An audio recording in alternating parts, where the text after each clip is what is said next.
G'day guys, Dean here from Blog for the Blood God, and I recently put out a video talking about the top 5 most brutal Chaos Space Marine characters. I basically broke down the Warlord Trait, Relics, stratagem combos with the Legion traits, and all of the different buffs that you can put on a character to make them go absolutely insane when they charge into that combat. And what I want to do today, and over the next couple of days, is release a series of videos focusing in on one of each of those characters and actually rolling it out here on camera, so that you can really get an understanding of just how brutal these are. So if you want to know which ones are coming out, check out my top 5 most brutal Chaos character combo video, and that's going to cover all 5 of them. And then basically I'm going to release 5 more videos. This will be one of them, and each one of those is going to contain a single one of those characters. So with that being said, let's get into the video. Blog for the Blood God.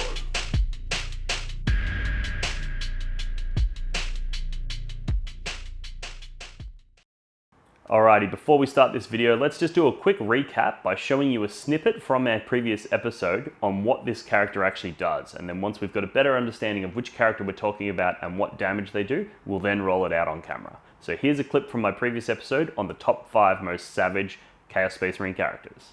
Alright, and it wouldn't be a list of Chaos Space Marine characters if it didn't include the Demon Prince. Now, the Demon Prince is really powerful. He often gets compared to the Disco Lord because they have some similar characteristics. The Demon Prince has a few buffs and a few advantages, so we're going to go through those now, and we're going to talk about how to make this guy a really insane damage dealer as well.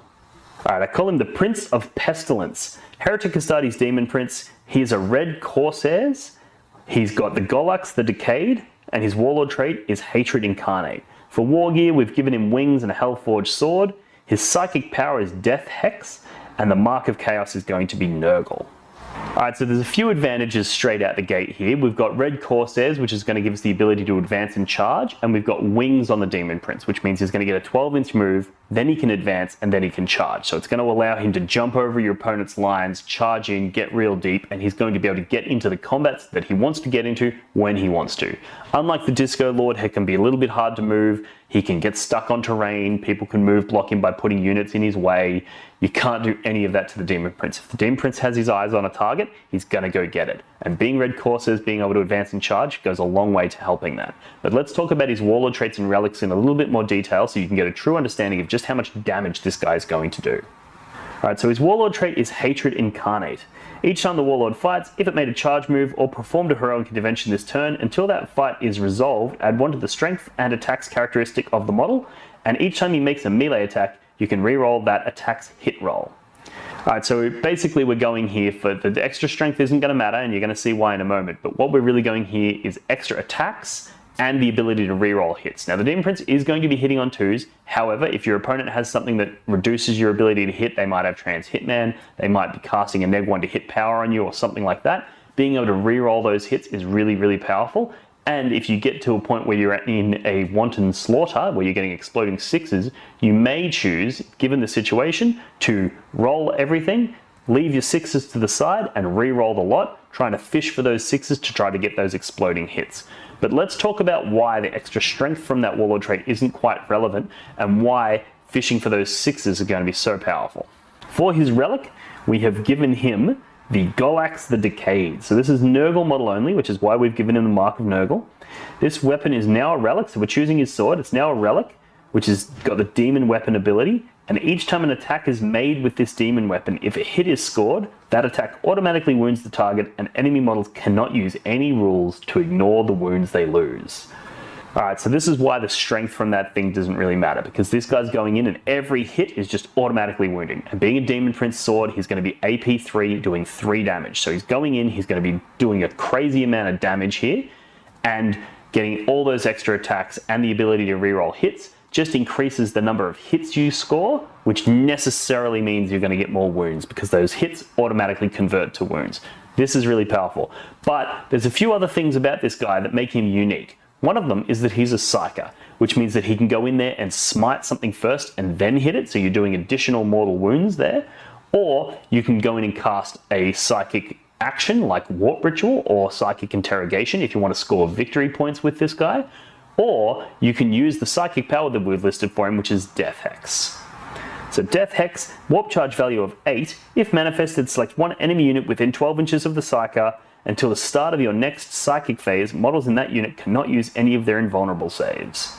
So now we're talking about a guy who's got AP 3, he's going to ignore invulnerable saves if you get your power off, and he's also going to ignore any rules that allow you to ignore a wound roll. So anything like a Feel No Pain, any Delightful Agonies, any wound caps like Abaddon or Gazkal or, Phoenix Lords, all those sorts of things, Catan. He goes in and just goes, oh cool, Catan, I turn off your invulnerable save, and all I have to do is hit you, and I automatically wound you, and then I do 3 damage with each one of those wounds, and I just kill you, and you're just gone. Really, really powerful. It's also really powerful into all of those things like the Chaos Space Marines Terminators that have the neg1 to wound, or that Lord Discordant that we were just talking about that can be really hard to wound, because this guy doesn't care. All he has to do is hit you, and you're wounded. So this guy is another really strong candidate for one of the most powerful characters in the Chaos Space Marines book. Alrighty guys, now that we know the Warlord traits, the relics, and the combos that we're putting on this Prince of Pestilence, let's have a look at what kind of damage he's going to do. So first we're going to roll him out into a squad of Tactical Marines just to see what happens. So we've got 6 attacks on his profile, and then he's going to get an additional attack from Hatred Incarnate. So there's his attacks characteristic. Now we're going to be hitting on 2s, and we're going to be re-rolling all of our hits, again from Hatred Incarnate. So hitting on 2s. Now, we're going to pretend that we're in Wanton Slaughter at this stage. Imagine that, you've sent him in turn 3, maybe you spent the game castled up in some Terminators or something like that. We didn't roll a single 6, so I'm going to be greedy here, and I'm just going to re-roll the whole lot, because I really want to get those 6s and do some serious damage here. And it has paid off, because I didn't get any misses, but I did get 2 6s in there. So that's going to be 2 additional hits from this weapon. Now, this weapon automatically wounds. Don't need to roll to wound. So we've got a total there of 9 wounds. Now, Marines are going to get a 5-up save, because this is AP 3 and they have Armor of Contempt and a 3-up save. So 5-up saves here to see how many Marines live. They pass 2 of them, which is probably slightly below average, but still, that's 7 dead Tactical Marines. Now, of the characters we've done so far, this is probably one of the most underwhelming into Tactical Marines. But what we're going to do now is show you that this guy is actually excellent at killing your harder targets. So we're going to roll him into a Knight Armature, which is the example we've been using from a bunch of these videos. So we've got 6 attacks there. We've got 1 more from his Warlord Trait. We're hitting on 2s with rerolls. And once again, we're just going to fish for 6s and try to reroll everything. So again, no misses and 2 explodes. So not a bad roll at all. And then we're going to go in and against this thing, automatically wounds again. So don't have to roll the wound. AP 3, it's going to get 6-up saves. So 6-up saves on those. Passes 1.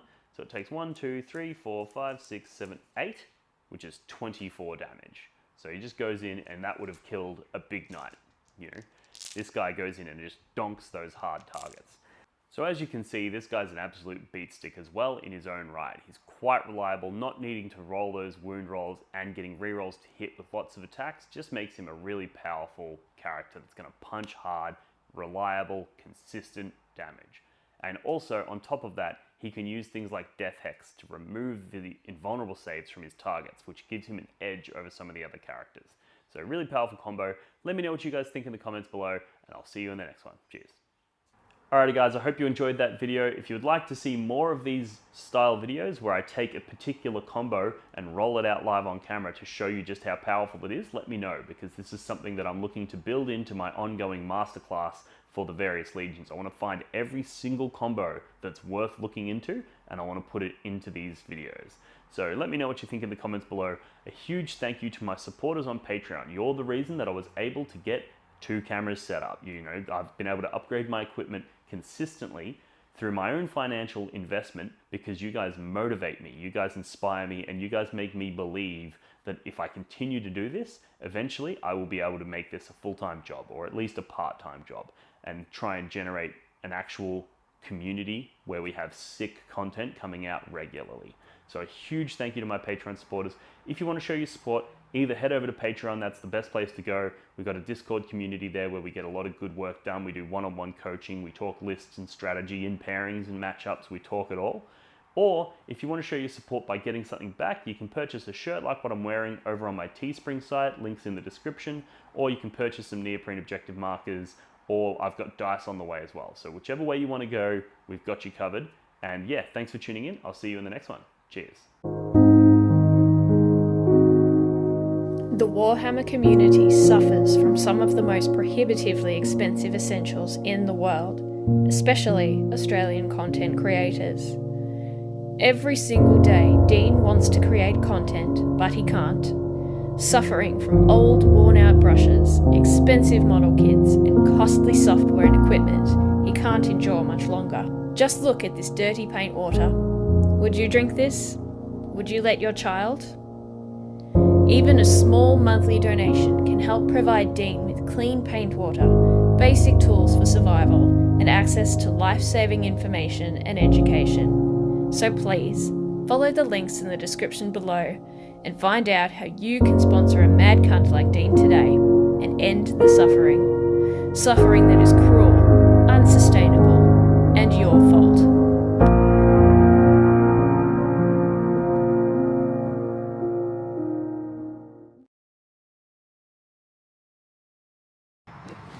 Do your objective markers ever get lost behind terrain or other models and become difficult to see? Do they ever get bumped and accidentally moved during a game? And do they ever spark arguments about distances? Well, not anymore. Introducing the blog for the Blood God, not even remotely patented neoprene objective markers. Made from the same material as astronaut suits, or maybe military equipment, or probably neither of those things, this 2mm thick neoprene synthetic rubber is tear resistant, water resistant, and is designed to last. But that's not all. The blog for the Blood God, not even remotely patented neoprene objective markers come in a variety of different designs and styles to suit any faction represented in the Warhammer 40,000 universe. These objective markers are a perfect gift for yourself or a friend, and are a perfect way to flex and show your opponent that not only are you a smarter, cooler, and better 40k player than them, but you also have more disposable income than they do. For the low price of $25, you'll get not one, not two, but 6 neoprene objective markers, perfectly designed for 9th edition Warhammer 40k. But wait, there's more. For a limited time only, people who sign up on Patreon to support Blog for the Blood God as a Skull Champion tier $5 per month member will gain access to a custom design service where I will design a unique logo to support their gaming club, like the one I did to the left here for the Potato Farmers local gaming club here in Melbourne. Follow the links in the description of this video to pick up your set today.